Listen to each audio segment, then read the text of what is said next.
kanyang ikatlong State of the Nation address kahapon, ipinag-utos na ni Pangulong Bongbong Marcos ang pagpapatigil sa lahat ng pogo sa bansa. Nabanggit niya ring palalakasin pa raw ang ating depensa sa West Philippine Sea.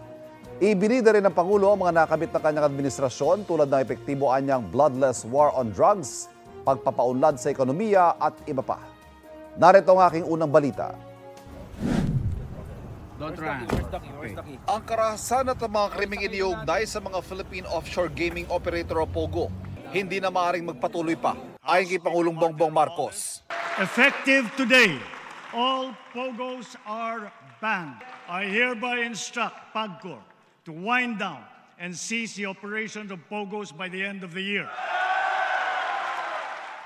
Ang Labor Department inatasang tulungan ng mga manggagawang mawawalan ng trabaho. Kailangan nang itigil ang panggulo nito sa ating lipunan at paglalapastangan sa ating bansa. Disguising as legitimate entities, their operations have ventured into illicit areas furthest from gaming, such as financial scamming, money laundering, prostitution, human trafficking, kidnapping, brutal torture, even murder.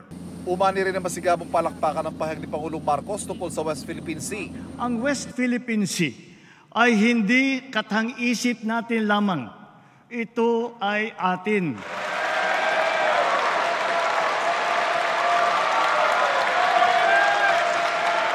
At ito ay mananatiling atin hanggat nag-aalab ang diwa ng ating minamahal na bansang Pilipinas.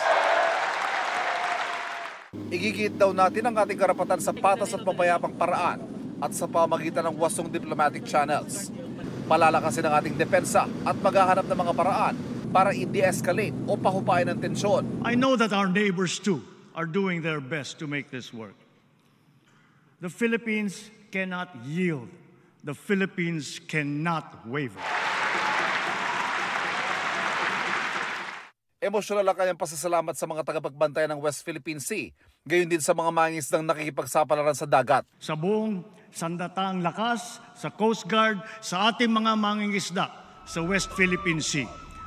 Tagapin po ninyo ang taus-pusong pasasalamat ng buong bansa dahil sa inyong ginagawang pagmamatyag at sakripisyo. Pagdating sa kampanya kontra droga, gitang Pangulo, epektibo ang anyay bloodless war on drugs. Ibinida ng Pangulo mahigit 44 billion pesos sa halaga ng droga na nasabat sa mga operasyon at ang 79% conviction rate.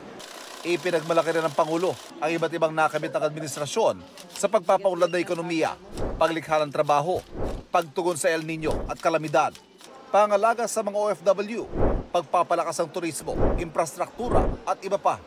Mahigit 200,000 trabaho raw ang malilikha ng iba't ibang investment pledges na nakuha ng administrasyon.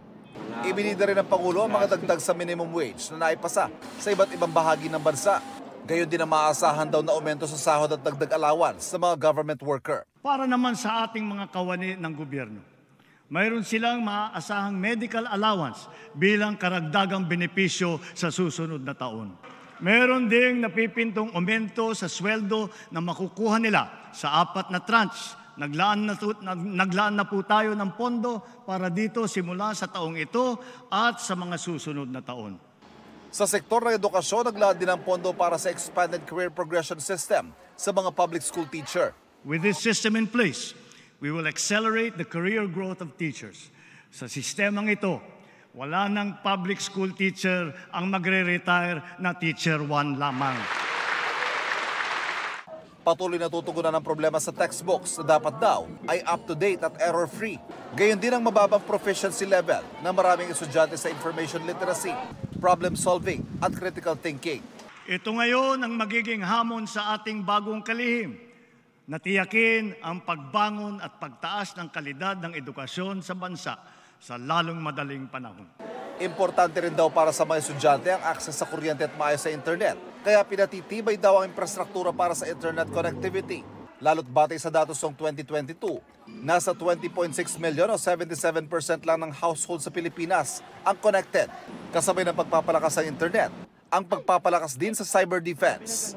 Hindi rin daw titigil ang Pangulo sa pagtugon sa mataas na presyo ng bilihin, partikular ang presyo ng bigas na nasa 45 to 65 pesos per kilo pa rin. Anya, anumang ganda ng estatistika, wala itong kabuluhan kung hindi ramdam ng mga tao. Hindi natin winawalang bahala ang inyong mga hinaing at hirap na dinaranas. Mataas ang ani pero kulang pa rin daw kumpara sa konsumo ng mga Pilipino, kaya kailangan magangkat. Gayunman, palalakasin pa rin ang lokal na produksyon. Iminungkahi rin ng administrasyon sa ilalim ng 2025 budget ang dagdag benepisyo para sa mga buntis at ina sa ilalim ng Pantawid Pamilyang Pilipino Programa 4Ps. Layon din anya na lahat ng lalawigan magkakaroon ng sapat na centers at pasilidad para magbigay ng serbisyong medikal sa mga nangangailangan. Kada lalawigan target mabigyan ng mobile primary care clinic. Natin ang